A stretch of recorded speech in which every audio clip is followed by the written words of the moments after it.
Well, first, I mean, again, just very proud of our guys for the effort that they gave. I thought K-State came in, with a good game plan. They have terrific players, and to be quite frank, they're missing one of their best players, in Dawkins. And I don't care who we are as coaches. We're better when we have our, best players out there on the floor. So that's always challenging. I know we've gone through that a little this year. They're going through it now.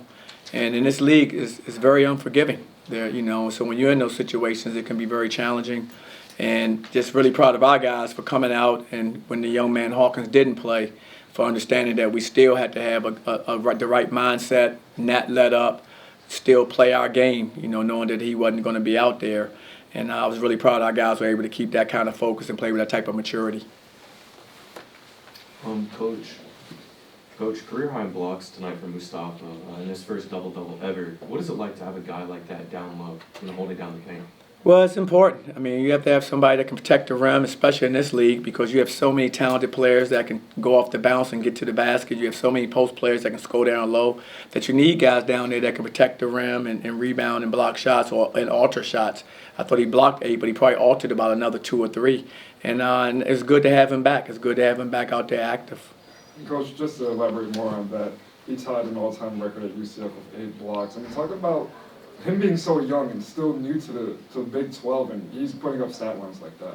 Well, he's growing, right, like I said, right in front of our eyes. I think he's really grown a lot, as we started league play. I watched how he played in the preseason to where he is now. Just his activities picked up so much more. Like, he had a double-double today. He had 10 rebounds, 11 points, 8 blocks, almost at a triple-double. And you're just seeing him become more active as he gains confidence and seeing what he can do. I think the game is starting to slow down for him. Like most really good players, you get into a situation where the game was moving very fast for him when we first started the season. But you can see the game is slowing down for him now, and he's playing with a lot more composure. He understands what he can do, and he's getting better. He said in practice he challenged him to a double-double, and he said he wanted to come out and prove that. Yes, and I'll mention that tomorrow in film. I literally just challenged him about that. And I said, hey, it's amazing that you haven't had a double-double, for as talented as you are. And when are you going to end up doing stuff like that because you're capable? And so it's funny, he did it right away. But that's what he's all part of his learning it's his learning curve. But he's a terrific young human being, as good as a player as he is, and you see how talented he is and how good he can be. But he's even a better person. He's a great young man. So that story, was that in the film session yesterday when you mentioned that to him? No, it was actually last night. We were at a recruit dinner. Okay. And we were going back to meet with our team to go over, some more of our game plan that evening. So I had a chance, he and I were off by ourselves. So I had a chance to kind of talk with him, and that's what I was challenging him on. So when he got it, I mean, did you say something to him? Did he come over to you, or kind of what was the dialogue like? No. I'll end up saying something to him tomorrow about it. I didn't today. We want to just celebrate it as a team and then go to the next play because, as this league goes, you're going right from one to another. So, but I will mention it tomorrow in front of the team, that was a great accomplishment for him. Coach Chang just told us that their plan was to contain Keyshawn and Darius. Yeah, they were able to combine for 49 points tonight. How do you think they were able to get over that hump? Well, I mean, these young men have been, in these situations a lot. They're 2 experienced players. They've been scorers, throughout their careers in college, and that's always challenging for everyone. And I thought they both did a good job of being patient. I thought Keyshawn was patient in the first half and let the game come to him. I thought he really kind of got going more in the second half. And I thought Darius, I thought he set the tone in the first half. I thought he really got going early in the first half, and then he made some, of course, big plays in the second as well. But those guys are experienced. They kind of, have seen a lot from different teams, different defensive schemes. So they kind of have an understanding of what they need to do to help their team. Coach, a little bit of a scare there towards the end with the 4-point play, but how proud of your guys were you to stay composed in that moment and create another opportunity from the free throw line to seal the deal? It's to be expected when we're going through some of the things we're going through. We're playing a couple of young guys out there on the floor with Mustafa being a freshman, Mikey a freshman, Dior young, Tyler sophomore. So you're playing some guys out there who don't necessarily have the experience of some of the guys that you normally play with. And everyone's pretty old. These guys are very old, so they have a good feel for the game. They understand what they can do. And the young man made a great play. He came off, set it up really nice. And I literally just, spoke to Mikey right before they hit the 3-point shot because I expected them to maybe go to him. And, but just, you can know it, but that doesn't mean you can stop it, And so the young man actually fouled him after he shot the ball. And give that kid credit. I mean, he stepped up and made a great play. We got a 6-point lead with 12 seconds to go. And you're thinking, okay. And then all of a sudden it's 2 because he gets fouled and it's a 4-point play. So it definitely changes the complexity of the game. And but our guys closed well anyway. On that same note, I know there were some problems with the inbounds pass right before that. There were some problems with this in the same situation against Houston earlier in the season. Yes. So what kind of work goes into designing and drawing up plays to get guys open and to make it a little bit less stressful? Well, one thing we did better was, timeout-wise, I thought Debo did a great job of utilizing his timeout one of the times because they did a good job. And for us, what happens is, we have, certain lanes we should run when we're trying to get open. And that's where the execution piece comes in. That's where we prepare. We go through this quite a bit. And we end up running a route twice that was a route that we weren't supposed to run. And so we end up bringing too many guys too close together, and now it's easy to guard. One guy could almost literally guard 2 because they're so close together. And we want to space the floor better with these guys getting open in the half court. And that's what we didn't do. So both times it's something we had to show on film and go over again because it shouldn't have happened. We should have been, able to get to more area of the floor, more space where each individual trying to get open has more room to work in a defined area on the court. Coach, 10-0 run to end the first half. It felt like they were 1 of 8 from the floor in that run. Felt like the defense stepped up at that point. No, I thought it did. I thought our guys played. With a lot of energy. I thought our defense was good. Guys were very active. Guys made really good plays for us defensively, and that's what we have to have in this league. Man, you have to be able to defend. And I thought our guys stepped up and definitely had some stretches where we defended really, really well. And then we rebounded it well. Once we got to stop, we rebounded. They ended up having 16-0 boards, but they have a huge front line and they have some active wings. But I give our guys credit for the most part. We did our job defensively and we secured the ball, a fair amount of times.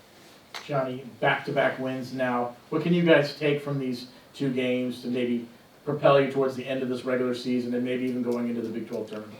Well, we just have to keep going, taking it one game at a time. I still say our best basketball is ahead of us as these young players are starting to find their way just like Mustafa has found his way.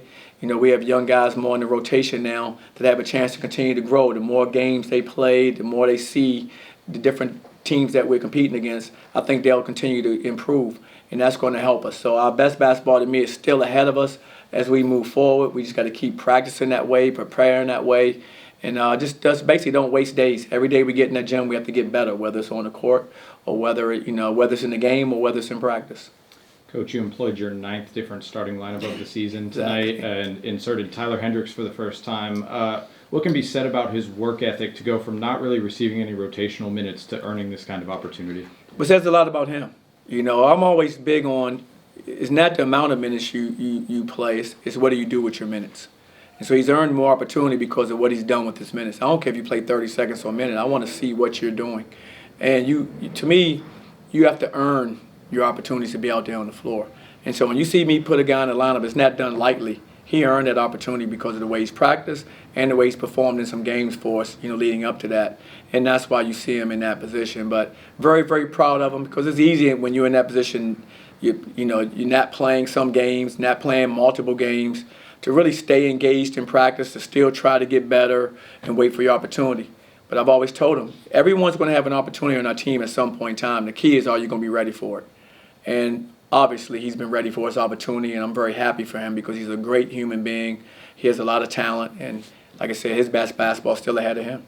Coach, in the midst of the losing streak, the tension ratchets up, and that win over Utah, Gary said, it took some pressure off, right? It made the team feel looser. What are you saying there in terms of playing a little looser? Well, I think it's important, there's nothing like winning. I mean, winning, like I try to explain to our guys, what would our mood have been if some of those close losses would have been wins? It would have been totally different. But obviously we didn't win those games, so our mood was challenging for us, all of us, staff, players, because everyone cares. Like I said, we all want to represent our community, represent our university to the best of our ability, and we felt at that time we weren't doing that. And so I like that, the fact that we felt that way because you cared. And now how do we turn that caring into, winning? Like I said, it starts with giving winning efforts. I started seeing winning efforts. Maybe we came up short, but I like the effort. And then we've been able to get some wins with winning efforts. And so now that kind of validates how hard we're practicing, how hard we're working on the court when we're playing.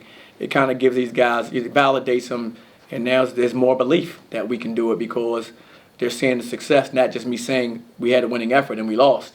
It's no, we had a winning effort and we won. And so that's a good thing for us. What are you seeing different defensively the last couple games? I think the main thing is our focus. I think some of the lineups that we've put out there has helped us also, like a Tyler with his length and what he can do, his activity. I think, Mikey with his, he's young and he's learning, and guys, he's a freshman, so he's starting to figure things out. But he just has an extra gear. He's able to move into places quickly. He's able to get the balls fast. He's able to make plays. And so I think having those guys, more in the rotation has helped us because they're able to make a few more plays that I think we were making early on. And so I think just adding those guys with more rotational minutes and or starting, which both of them have started now, I think has helped us, also defensively. Time for a few more. Coach Tang had some very kind words about you. He told a story how he was a high school coach in Texas, I guess back in the late 90s, early 2000s, and he'd drive to AAU tournaments in Virginia, and he'd always come back down to Duke and just wanted to kind of check everything out. And he said, you'd be working guys out, and you were the nicest guy. You didn't know who he was, obviously, back then, but you'd show him the facilities and all that stuff. So he kind of told us that story. Do you remember Coach Tang from those days? Just kind of curious and what you think he's doing now. No, I remember. I'm very proud of what Tang has been doing. He's done a great job with his program. Been a long-time coach, man, basically a lifer, coached high school, coached, college, and so he's done a really good job, and he's a really good human being. And so for me in this business, that's what you like to be around, and you like to, share these, competitive moments with, really good people, and he's one of those guys. I'm very proud of what he's been able to accomplish there, and he's going to accomplish other great things. He continues to go forward because he's a terrific coach. Coach, let's talk about the mindset now, back-to-back wins. What's the confidence in the room like? And you said, like George said, players playing looser. Where do you see the team going with that? Well, like I said, we still have room to improve. And, we have to continue to go, with the mindset, preparation and execution. Two things we got to do. We got to prepare hard, we have to execute well on game day. And we've been able to do that. And we need to continue to try to do that because every team that we play is going to be the same as it is the last couple games. The game's going to be hotly contested, very competitive, and we need to be prepared for that. And we need to make sure we play hard for 40 minutes and give ourselves a chance. Coach, you had one of your better games against TCU, but now you got to go to Fort Worth in their place, especially after the recent road struggles. Kind of speak a little bit more to that mentality to take care of business on the road. Well, on the road is challenging. And it should be. Any great league, that's a tough challenge. And so we need to make sure we prepare properly, as I said before. We need to make sure we forget about the last game we played them because that was a long time ago, earlier in the season. We got to take some notes on, things we did, but you can throw it out the window. They're at home now. They've had a really good, I think, a good run of wins. They've played really well at times. So I do know that. I haven't watched them, yet, but I look forward to studying them tonight and tomorrow. But, we need to make sure we take care of us, too, though. The main thing is always going to come down, it's about us. How we do what we do in preparation and how do we take that preparation and carry it into how we execute in the game. If we do those things at a high level, we give ourselves a chance to win and compete. All right, obviously you guys had a great defensive performance, out-rebounding, out-stealing, and out-blocking Kansas State tonight. What do you think some of the defensive looks that you guys had are really shown through tonight? Well, I thought just our activity. Like I said, with some of the guys that we've inserted, I thought they've given us a huge lift. I think our bench has given us a huge lift, maybe not tonight in points, but just by making plays. I think about the plays we made, offensive rebounds, extra shot attempts. These guys are, coming in and they're making big contributions. I thought Debo's made a big contribution off the bench. I thought Dior had a really big offensive rebound in the second half for us and put back. Mikey, of course, had several. Tyler had them. So these guys are all helping. They're contributing in their way. They may not be Darius. They may not be Keyshawn as far as, those type of scorers and what they do, but they can be stars at what they do. And that's what you have to understand this game. There's a lot of different roles that can be filled and played. And I think they're really getting comfortable in the roles that they're playing, and they're really doing a great job at what we need them to do. Thanks, everybody. Appreciate it. Thank you, All right, Coach. guys. Good luck. All Thanks. right, guys.